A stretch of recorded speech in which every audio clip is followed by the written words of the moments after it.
Hey everyone, I wanted to do a quick review over the all-inclusive resort Club Med in Sandpiper Bay. And for me, uh, I would have to say I had a pretty good time. And this is all post-COVID, so a lot of things is probably different than what they usually do.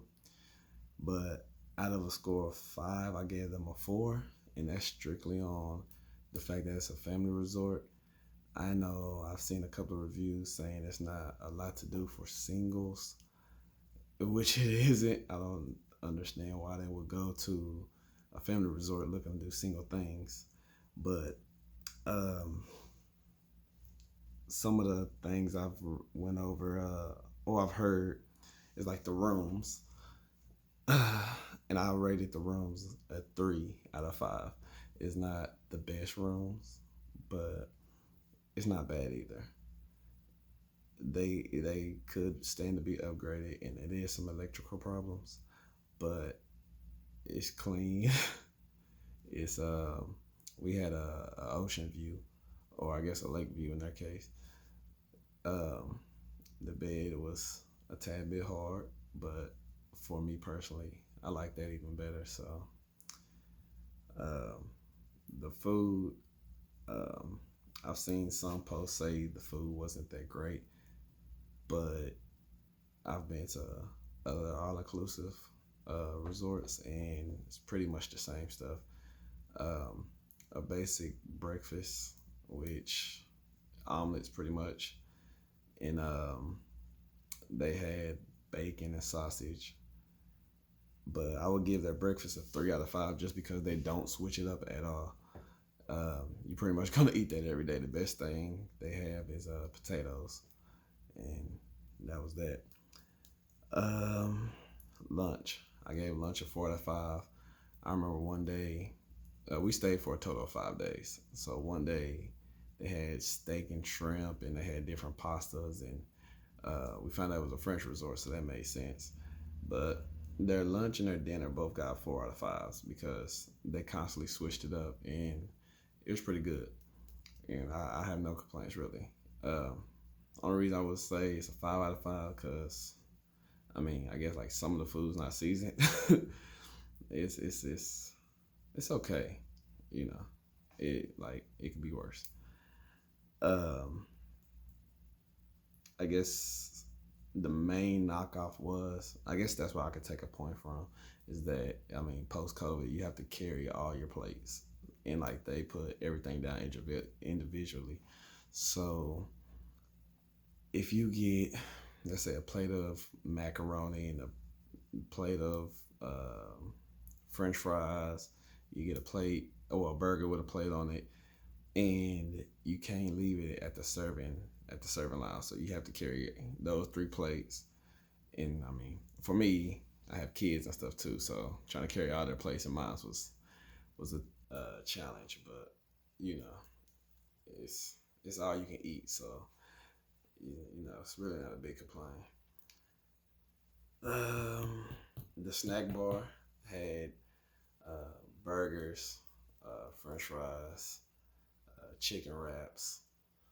They had some other things that I don't believe I was a fan of. I did have the fish taco, and it came with like 2 small pieces of fish that didn't even feel the tortilla. So if I would rate that individually, I would probably rate that like a 3 out of 5, just because the burgers were good. And sometimes I ate that to, you know, for even a meal, like to replace lunch and dinner or whatever. So yeah, that's pretty much it on the food. Like it is what it is. It's all inclusive. But the entertainment, I gave that a 3 out of 5. Um, okay, so let's start with the activities. First, they do have trapeze. I thought that was kind of cool. It's free. You sign up, and they basically teach you what to do, and you swing through there. At the end, they also had a show there where they put on. You can watch them practice and make their mistakes or whatever they did. Um, they also have paddle boats, we did that. You know, that's pretty basic at pretty much every resort. You can do paddle boats. Uh, they let you go sailing, so they have you do a 20-minute class, and you can actually go sail. So that was pretty cool. They don't have that everywhere.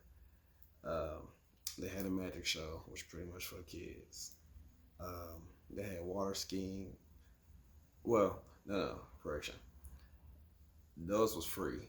So then you have the paid excursions, of course, and things to do. The tours, I kind of don't recommend because we took a tour.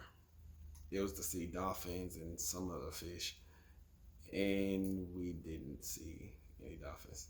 So, you know, I was kind of thinking, hey, since we didn't see dolphins, we would get our money back. No, they gave us like a voucher to come back another time.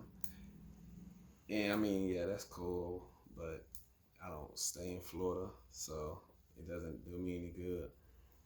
So, I mean, that's whatever. Um, the water skiing, that's pretty cool.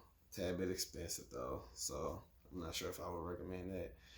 And the jet skis are okay, of course, cool, but it's important to note in the state of Florida, you have to be at least 32 years old to participate on the jet skis. Um,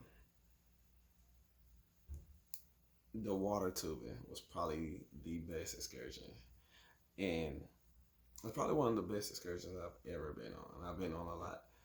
Um, yeah, and it's only $49, so it's cheap and it's pretty fun. I like the thrill seeking stuff, so that dirt bike stuff like that excites me. So uh, water tubing was probably the best one. Um, I guess it's important to note what I did for the excursions, but I guess it's important to note that the staff keeps the resort very clean. Uh, they take temperatures at the door, pretty much wherever you go. Um, the staff, they're constantly clean all day. You get your room cleaned every single day. um, the things are constantly being wiped down, so you don't really have to worry about that. But I guess my overall stay, I'll give it a 4 out of 5. Um, like I said, pretty good family resort. Um, you know, it it was better than expected based off of what I've seen off YouTube. So yeah, I think you should check it out and let me know what you think.